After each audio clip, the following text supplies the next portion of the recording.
EU heads of state and government have been working the whole night and there is still no consensus on who will get the 5 top jobs of the European institutions. The Conservatives and the Central European countries have blocked an initial proposal.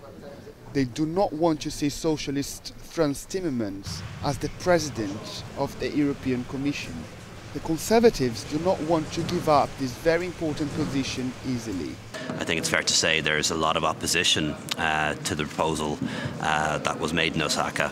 From the EPP's point of view, the vast majority of EPP Prime Ministers don't believe that we should give up the presidency of the Commission quite so easily. However, they are divided. Some even talk about a rebellion against Angela Merkel. The German Chancellor has been working hard at negotiating an initial list together with France, the Netherlands and Spain.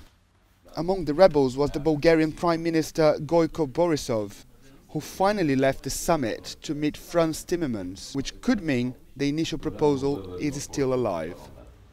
The Central European countries reject Timmermans because he has been very active in the defense of the rule of law. Hungarian Prime Minister Viktor Orbán has even sent a letter saying that this would be a very serious and a historical mistake. The leaders were at the center of many bilateral and multilateral meetings that have happened throughout the night. The chair of the Commission is the most wanted job, but there are other top positions at stake.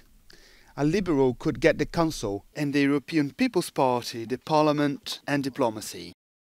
But the agreement must arrive before Wednesday, the day on which the European Parliament will vote for its own presidency.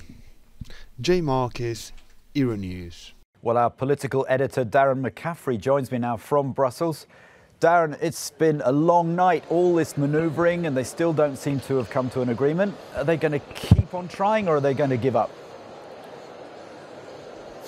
Well, at the moment, they are trying. It's been a long night and it looks like it could be a very long morning as well. Alistair, about an hour ago, the EU 28 finally reconvened after nearly a 10-hour break in which involved a whole series of bilaterals in which names and deals have been ditched, then revived again, then seemingly ditched all over again. This summit almost trying to be a record breaker. I think we have not seen a summit like this since the bailout talks involving Greece many years ago.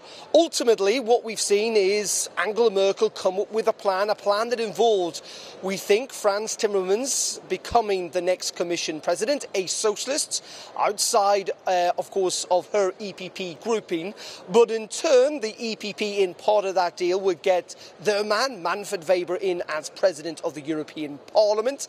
And the EPP would grab the Council presidency as well, with potentially Mr Macron getting the reward of Christine Lagarde, a Frenchwoman in the ECB. Now, that plan still seems to be somewhat on the table, though many are opposed to it, not least of all many within the EPP, who believe that it is giving up their political sway, and also amongst people like Viktor Orbán, the Hungarian Prime Minister, because he is not a terribly big fan of Frans Timmermans. So the negotiations continue, Alistair, and at the moment, who's it going to be? We really don't know, and I don't think they really know who it's going to be. These are very protracted negotiations. There are so many different conflicting interests here. We've got an east-west balance. There's the gender balance also coming into play. Is it fair to say that once they can decide on that top job, the European Commission President, that the other posts should fall into place?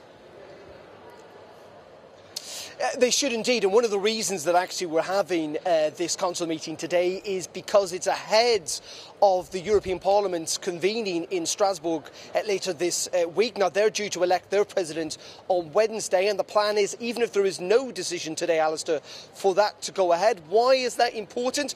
Because it essentially ticks off one of those boxes. It ticks off one of the jobs, and in some ways it curtails then the choices open to the Council if they're not able to make a decision, hence why they're still keen to remain in control of this. But you're entirely right.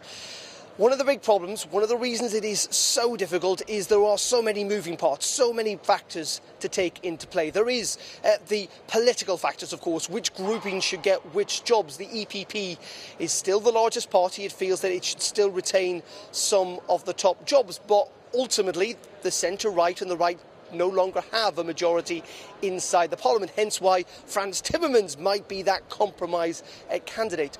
Mr Macron, the French president, has made it clear that he thinks at least 2 of those top jobs should go to women. And then there are the regional factors at play with the geographical diversity of Europe. So all in all, it is maybe not a surprise that they are still talking, and the possibility that they cannot reach an agreement today, that we might have yet another EU Council summit on July 15th.